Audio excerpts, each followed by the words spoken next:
Vou ca segunda parte, que ten que ver con algo que na nota de prensa de AMPE aparecía, non? Alumnado que non quere estar na ESO. E que eu leo todos os santos días no Twitter. E que non queren estar ali. E hai pouco, un tuit, porque isto no meu tempo, a mitad dos rapaces que teño na aula non estarían aí. Xa, porque antes era EXB. Aos 14 xa acababan. A esa rapazada que non quere estar na ESO non son parvos, non son malas persoas. Poden ser intelixentes e supercompetentes en sociedade. E dentro do mercado laboral tamén. E hai de falar da FP. Non, hai de falar da FP. Pero vou ao que anotei. Vale. Que pasa cando a educación se fai obrigatoria para todos ata os 16? Que entran no sistema esas persoas que non queren estar. Por que non queren estar aí? E repito, non son malas persoas, non son uns burros. E poden ser supercompetentes. Non se identifican con ese modelo académico. Notei que características ten que ter unha persoa para encaixar no sistema educativo. Mudamos, e agora van hasta os 16 e tal, mas o modelo educativo. Eu teño un vídeo onde falo, o modelo prusiano.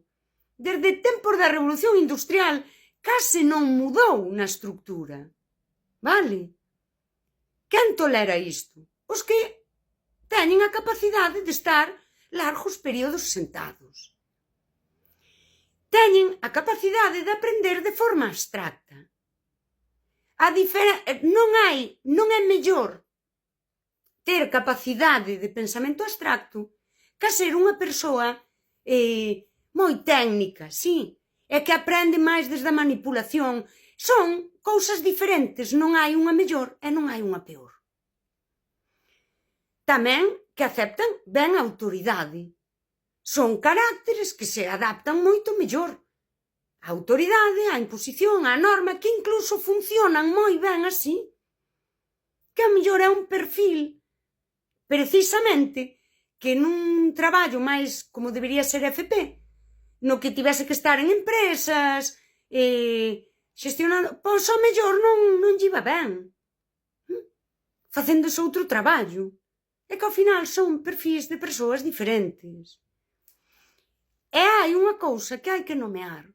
Encaixa moi ben no sistema educativo quen ten apoio familiar académico. Sexa pola capacidade e ese nivel cultural da familia, ou sexa por ese outro nivel que permite, vale, pagar. E que teña aquel referente que sexa non é na súa casa, onde vai. E isto tamén non hai que dicir. Este alumnado que non encaixa é o que se frustra, vale? Poden sentir, aínda que non se faga dunha forma explícita, humillación. É un sentimento de inferioridade. Porque aí o que se barema, o que se avalía e o que se valora son unhas cualidades que non ten. Logo sí que aparece esa humillación e esa sensación de inferioridade. Vale? É unha especie de perda de estatus persoal naquele ambiente escolar. É isto. Logo o conflicto non é se hai disciplina, non hai disciplina, se hai autoridade, non hai autoridade. É de sentido. É humano. É un conflicto humano. Que ten que ver con, en grande medida, con características valiosísimas da persoa. Porque a persoa que non ten pensamento abstracto, que non dame igual todo isto, pode ser unha persoa valiosísima. E o que non podemos é queimalos, humillalos, porque toda esta merda do Twitter e todos estes reels que vemos de profesores, é unha humillación para a infancia. Así, estrutural tamén. E xa, os rapaces ven, non é xa que pensen. Non, porque este discurso tamén lles chega, joder. E logo que queremos? Que respeten ao profesorado que está subindo aí TikToks. Ai, Dios mío, que... Non, é que é a puta verdade. Bourdieu explicou que a escola, ese campo académico, tende a favorecer a alumnado que xa trae o que el chamou capital cultural da casa. Capital cultural é, referíase el, aquilo que a escola valora, xa o trae da casa. E isto premiase. Alumno que non quere estar na aula. Que lle pasa? Porque temos que preguntarnos por que non quere estar na aula. O que non podemos é ter un discurso porque as familias non educan, porque agora pasan de todo, porque os rapaces de agora. Teremos que facernos unha pregunta. Eu, se teño a miña aula, e digo, por que estas criaturas non queren estar na aula? Hai unha cousa que premia a escola que é ese capital cultural acumulado. Hai unha parte do alumnado que ten capital cultural acumulado, levou o premio que había que escribir un conto, e sacou moi boas notas e todo iso. E hai unha parte do alumnado que o que ten é fracaso académico acumulado. Daquela, que lle faz? Porque ten, ese é o seu capital. O fracaso é o seu capital. E moitas veces a súa identidade está construída fora da escola. Por exemplo, pois eu que sei, é moi bo futbolista.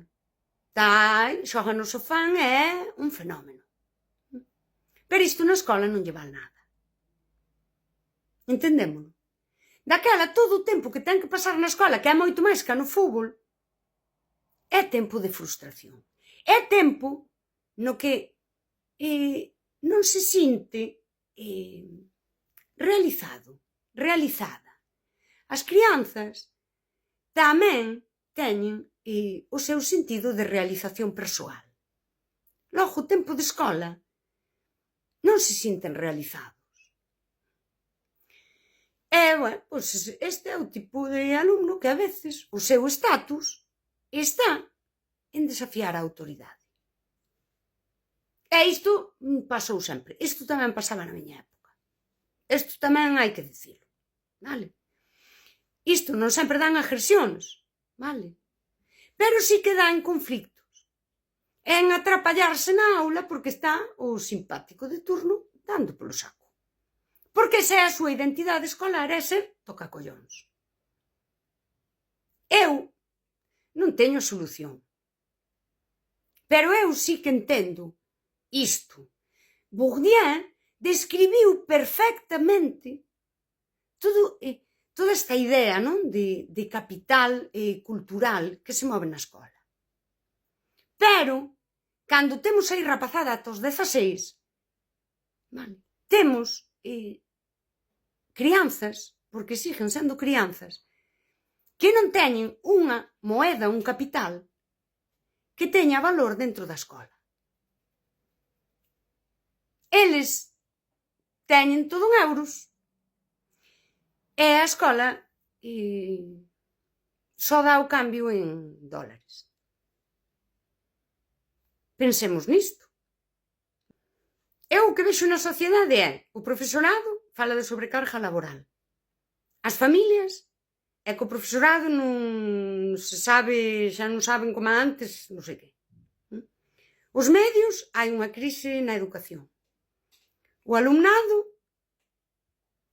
problemas de saúde mental, desmotivación,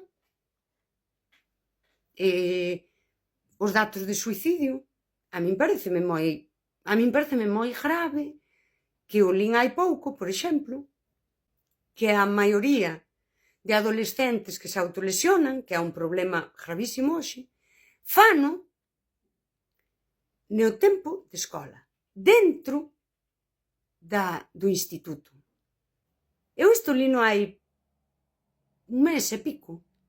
A min párteseme a alma. A min párteseme a alma pensar a frustración, non? E o sufrimento que ten unha crianza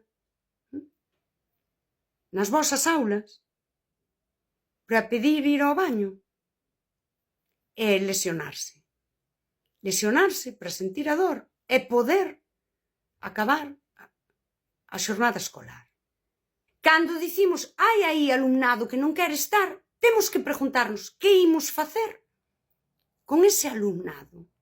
Que imos facer para que non sufran todos os días do curso escolar? Isto é unha pregunta. Porque a min se me dis hai problemas de saúde mental e temos cifras de suicidios, temos cifras de autolesións.